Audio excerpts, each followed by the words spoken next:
il réalise son grand rêve, il a l'impression qu'enfin... L'alliance avec la Russie. L'alliance avec la Russie. Comme quoi, vraiment, tout est bien orchestré ce soir.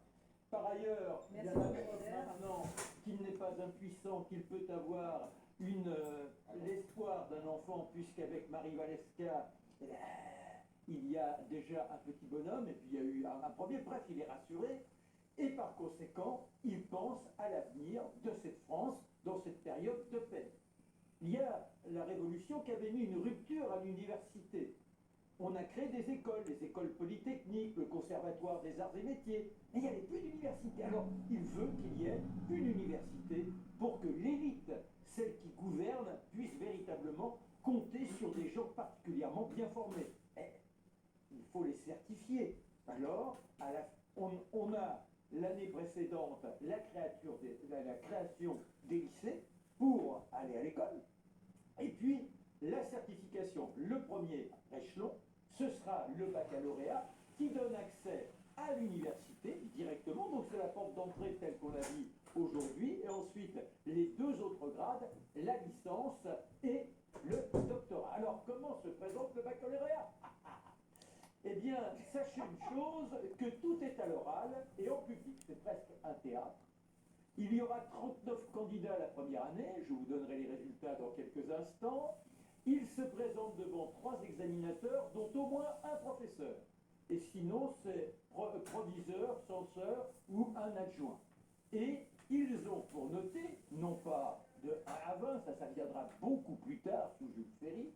Là, on a des boules blanches, boules rouges et boules noires.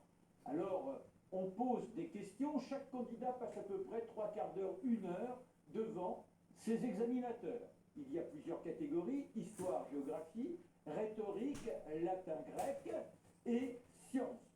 Également, il y a 2 baccalauréats, le bac S-lettres et le bac S-sciences. Mais attention, vous ne pouvez prétendre obtenir le bac S-sciences que si déjà vous avez dans la poche le bac S-lettres. Donc d'abord, c'est le principe d'une formation intellectuelle complète avant de se lancer dans cette somme très particulière qu'est celle des sciences, très chère à Napoléon. N'oublions pas que c'est un féru de mathématiques qui avait même imaginé une sorte de théorème de Napoléon. Alors voilà, on se présente, et à quoi servent les boules? La boule blanche, ça signifie que vous avez été brillant, donc le jury est favorable. Et la boule rouge, on se prononce pas. Et la boule noire, refusée. Alors à la fin, forcément, on va additionner les boules, et c'est de cette manière que vous savez si vous avez été distingué ou pas. La première année, sur 39 candidats, 32 reçus. Alors, ce qui est extraordinaire, c'est qu'on va s'apercevoir qu'au fil du temps, eh bien, la réussite est toujours très très élevée, 95-90%.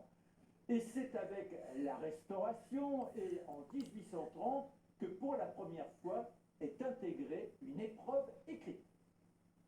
Mais attention, elle est du domaine du volontariat, elle n'est pas obligatoire. Ce n'est qu'en 1840 qu'elle apparaît. Et pourquoi? Eh bien tout simplement parce que les professeurs se sont rendus compte qu'il y avait quand même énormément de fautes de français déjà, des fautes d'orthographe, et que par conséquent c'était honteux, c'était inadmissible. Et donc la sélection exigeait qu'il y ait cette nuance. N'oublions pas, là, je parle comme si tout le monde avait le droit de se présenter. Dans l'absolu, presque oui, mais sauf pas les jeunes filles. Les jeunes filles déjà n'auront accès au lycée que sous la République, quand elle sera restaurée. Et elles n'auront le droit de se présenter au baccalauréat, tenez-vous bien, qu'en 1927. À ce moment-là, elles seront enfin, chacun dans son coin, hein, l'école des garçons, l'école des filles, on ne se mélange pas, eh bien, on aura néanmoins le même diplôme à obtenir. Et pour autant, si je vous pose la question, en quelle année la première femme obtient le baccalauréat? Eh bien, en 1861. Ah, donc elle n'a pas le droit de se présenter, mais elle l'obtient quand même. Elle a obtenu, grâce à un cimérien, une dérogation. Cette femme est une femme extraordinaire qui a étudié toute seule. Elle a appris le latin, le grec, grâce à son frère qui était curé. Elle a écrit un petit livre sur les conditions des femmes, ça lui vaut un prix à un concours, et elle peut enseigner. Et cette femme, donc, dégote son baccalauréat, mais il y a une réticence de signature. Il faut que ce soit l'impératrice Eugénie qui intervienne pour qu'enfin le ministre accepte de distinguer Julie Victoire d'Aube. Félicitations à cette merveilleuse Julie. Je ne la connais pas, mais c'est pas. On peut crier victoire. Alors, on peut créer vite. Vous avez dit quand même de beaux taux de réussite au bac. Je vais noter que 1960, c'était 60%. Maintenant, on est à 95, 60% de réussite. De réussite Et maintenant, on est et à 30% d'une classe d'âge. Exactement. Attention.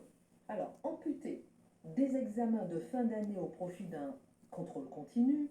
Le bac 2020, qu'on dit bac Covid pour certains, bac en chocolat pour d'autres, enregistre un taux de réussite record de 95,6%. Est-ce que c'est pas loin, là, Éric Zemmour, une belle victoire de l'éducation nationale face aux déconvenues sanitaires? Ah bah, c'est une belle victoire pour tous ceux qui voulaient la mort du bac. Et là, ils l'ont eu. Ça y est, c'est fini. Le Covid, je dirais que Jean-Michel Blanquer, volontairement ou involontairement, je pense que c'est volontairement, mais je ne se sonde pas les cœurs et les esprits, a eu la mort du bac. C'est fini. Fini. Quand vous avez 95%, j'ai même 97,6% pour le bac général, quand vous avez 700 lycées sur 2300 qui ont 100% de réussite, quand vous avez 150 lycées qui ont 90% de mention. Moi, je me souviens, quand j'étais jeune, quand la mention très bien, elle passait à la télévision. On était au journal de 13 heures. Vous imaginez, maintenant, bon.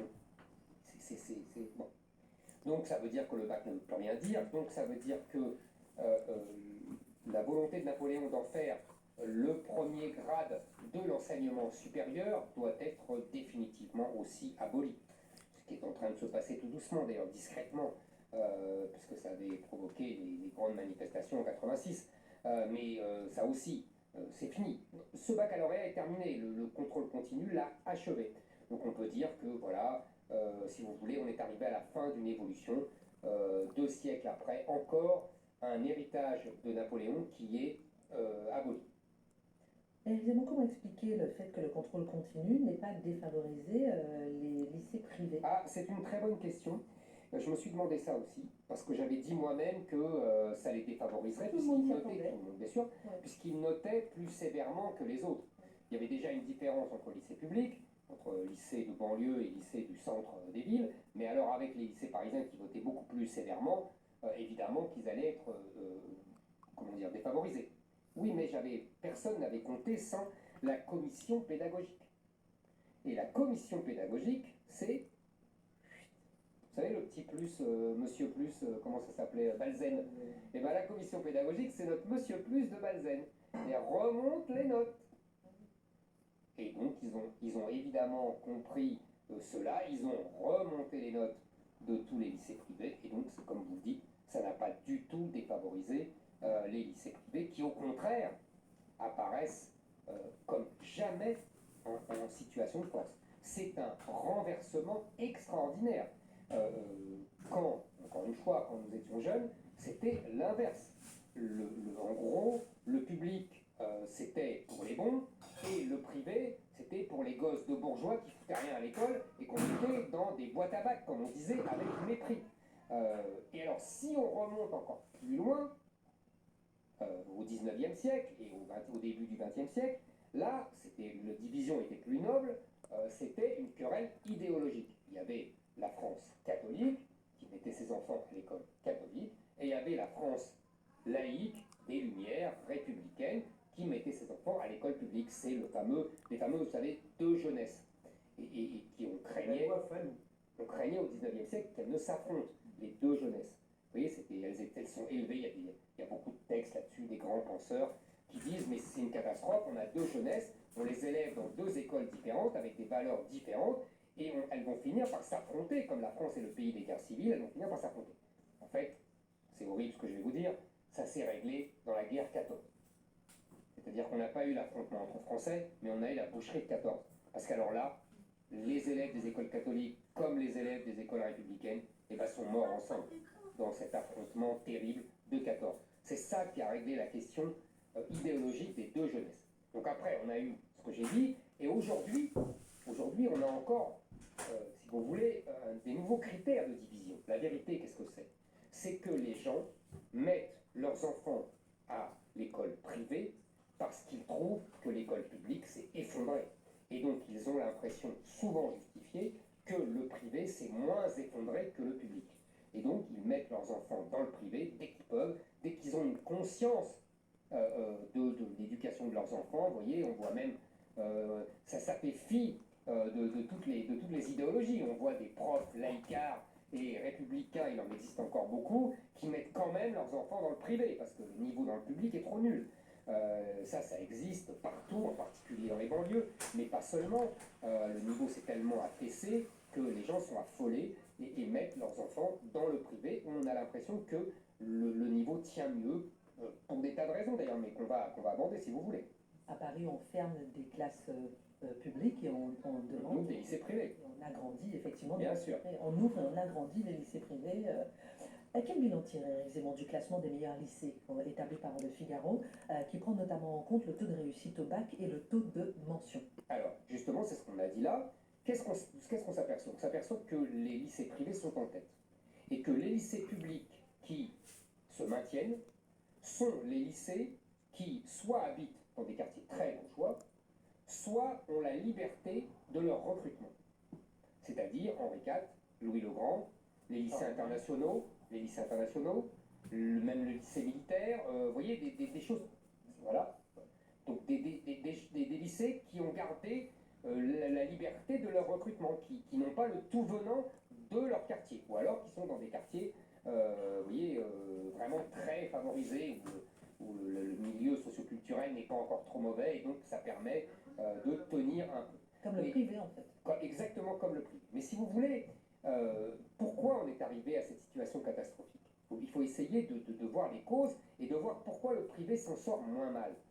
Tout simplement parce qu'il limite les causes qui ont permis, qui ont favorisé, qui ont provoqué cet effondrement. Le premier, je pense que c'est le collège unique et la fin des classes de niveau. C'est-à-dire qu'on a mis tout le monde ensemble, les faibles avec les bons, donc les faibles ont tiré vers le bas les bons, contrairement à ce qu'on avait prétendu à l'époque où on devait dire que les bons allaient faire monter les faibles. C'est tout le contraire qui s'est passé. Après, on a aggravé notre cas, on a dit il faut 80% de gens qui ont le bac. C'était la grande idée de Chevènement. Chevènement serait là, il dirait, parce que j'en ai discuté 1000 fois avec lui, il vous dirait oui, mais moi j'avais dit 80% de bac, mais parce que j'avais fait un bac professionnel. C'est-à-dire qu'il aurait aimé que les jeunes se dirigent davantage vers le bac professionnel pour faire des ouvriers supérieurs, vous voyez, des ouvriers très évolués à l'époque, dans les années 80, je ne sais pas si vous vous souvenez, on prenait toujours en modèle le Japon, comme aujourd'hui la Chine. On disait les ouvriers japonais sont tous bacheliers, etc. Ils ont un niveau formidable.